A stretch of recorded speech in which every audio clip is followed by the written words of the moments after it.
মার্কিন শুল্ক নীতির জেরে উত্তেজনা বিরাজ করছে ভারত যুক্তরাষ্ট্র দ্বিপাক্ষিক সম্পর্কে।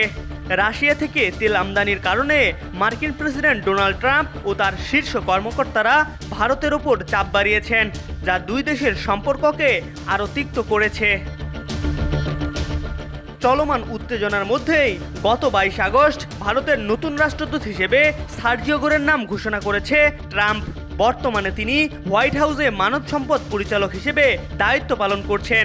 মাত্র 38 বছর বয়সী গোরকে ট্রাম্পের ঘনিষ্ঠজন মনে করা হয়। এমন অবস্থায় নতুন করে যুক্তরাষ্ট্রের সাথে কৌশলগত সম্পর্ক উন্নয়নে জোর দিচ্ছে ভারত। আর সেই লক্ষ্যে ওয়াশিংটন ডিসিতে লবিং প্রতিষ্ঠান নিয়োগ দিয়েছে নয়াদিল্লি।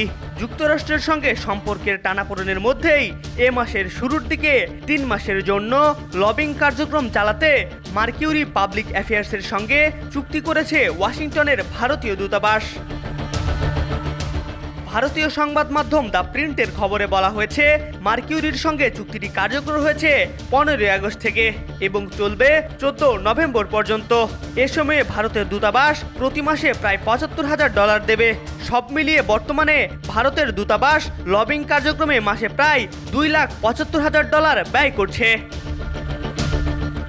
মার্কিউরি পাবলিক অ্যাফেয়ার্সের যুক্তরাষ্ট্রের বিচার বিভাগে দাখিল করা এজেন্ট নথিতে বলা হয়েছে, পরামর্শক মার্কিউরি তার ক্লায়েন্ট ভারতীয় দূতাবাসকে কৌশলগত সরকারি সম্পর্ক ও যোগাযোগ সেবা দেবে, যার মধ্যে থাকবে ফেডারেল সরকারের সঙ্গে সম্পর্ক উন্নয়ন, কৌশলগত গণমাধ্যম কার্যক্রম, ডিজিটাল অডিট এবং ডিজিটাল কৌশলগত পরামর্শ। ভারতের কূটনৈতিক লবিং কার্যক্রম হঠাৎ বেড়ে যাওয়ার পেছনে মূল কারণ যুক্তরাষ্ট্রের সঙ্গে কৌশলগত সম্পর্ক রক্ষা করা।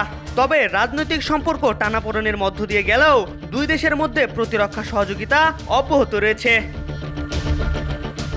এম আর আকাশ, আজকাল।